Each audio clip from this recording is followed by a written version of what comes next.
Hello, and welcome to the three-part series workshop about the SAT. My name is Annie, and I'm co-founder of the Dukes Institute here in Rio de Janeiro. We have extensive testing experience in providing SAT courses and college application consulting help in Brazil since 2006, and we are very proud to partner with Fundação Estudar to give you more information about this process. This is the last of 3 videos that talk about the SAT in all 3 sections: math, critical reading, and writing. We will discuss the format of the test, show you some question examples, and give you some hints for test day. We believe that with the right preparation, you can score higher. So we wish you all the best on your journey to find the U.S. college of your dreams. Good luck. The third and final video will cover writing.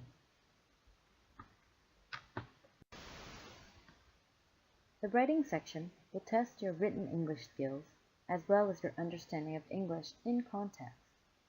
Now let's review what you will encounter on the SAT in these sections. The SAT is comprised of 10 sections. The first 25-minute section is always the essay. Then, within the next 6 25-minute sections, there will be at least one writing multiple choice section. Then there are 2 20-minute sections, and finally the last 10-minute section, which is also writing again.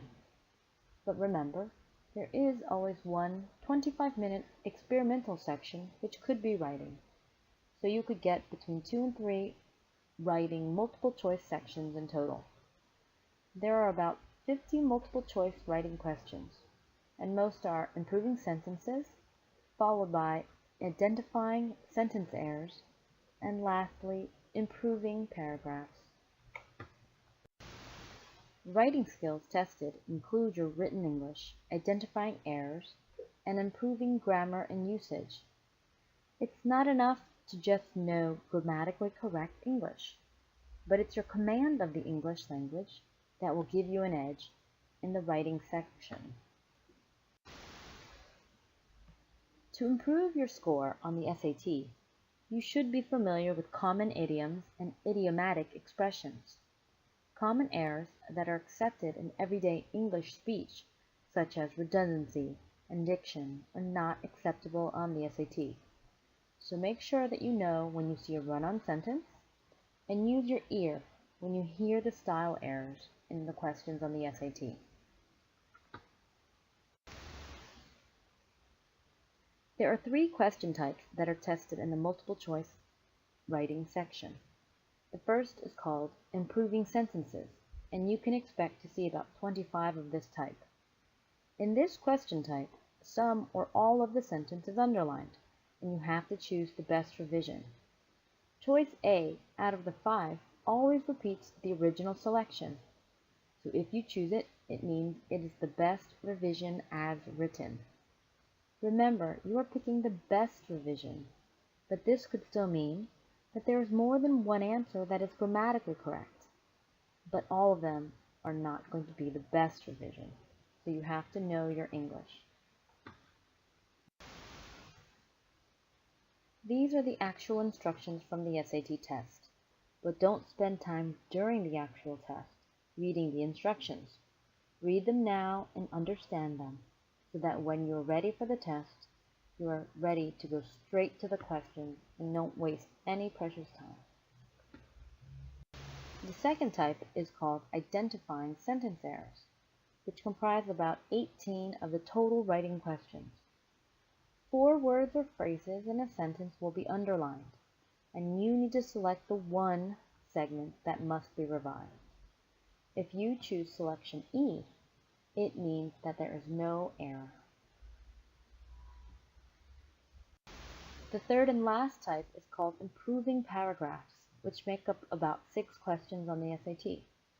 You are given a 2 to 3 paragraph passage and are given questions about the passage that test grammar and usage, like improving sentences or reading comprehension skills.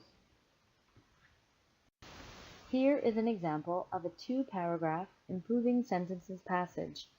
It has 12 sentences, and there are 6 sentences about it. This is not the same as a reading comprehension passage, so just skim it at first reading. Here is an example of a question that is similar to improving sentences. See how it is an underlined part that you need to improve. Question A is correct as written. This is an example of a question that is similar to reading comprehension. Which sentence is best inserted after line 7? What is this sentence based upon what the author is intending in this previous sentence?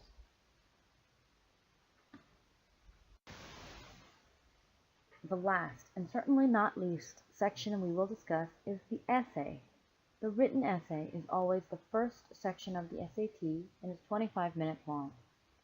You must write in pencil and use only the 2 pages provided in the answer sheet. There are no right or wrong answers, but you do need to make sure that you are answering the question.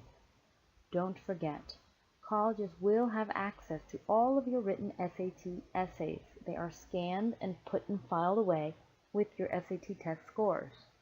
So if they are ever in doubt about your English capacities, perhaps they will review your essays as further evidence of your English language skills.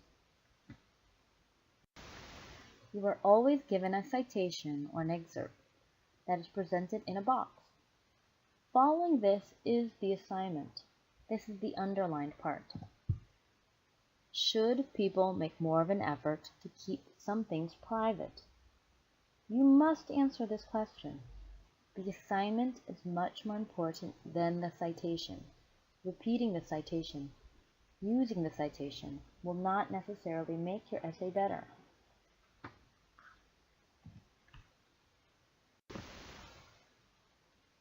Each SAT essay is scored independently by 2 qualified readers on a scale of 1 to 6. Then these 2 scores are combined from both readers to total 2 to 12. If your essay is blank, is completely off topic from the assignment, or written in pen, you will receive a 0. If the 2 readers' scores differ by more than 1 point, a third reader scores the essay, but fewer than 5% of all scored essays will really require a third reader.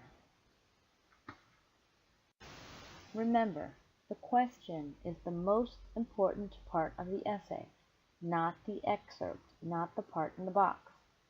The purpose of the essay is to be persuasive, so we suggest that you take a position, regardless of your actual position, but pick the side that you can think of more examples to support your position.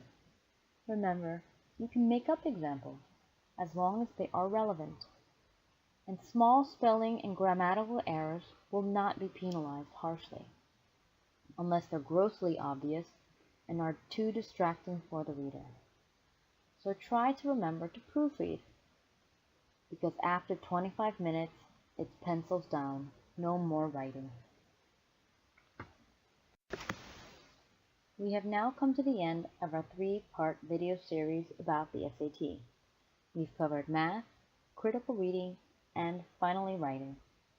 We wish you the best of luck on the SAT and hope that you remember that with the right amount of preparation and planning, you can score higher.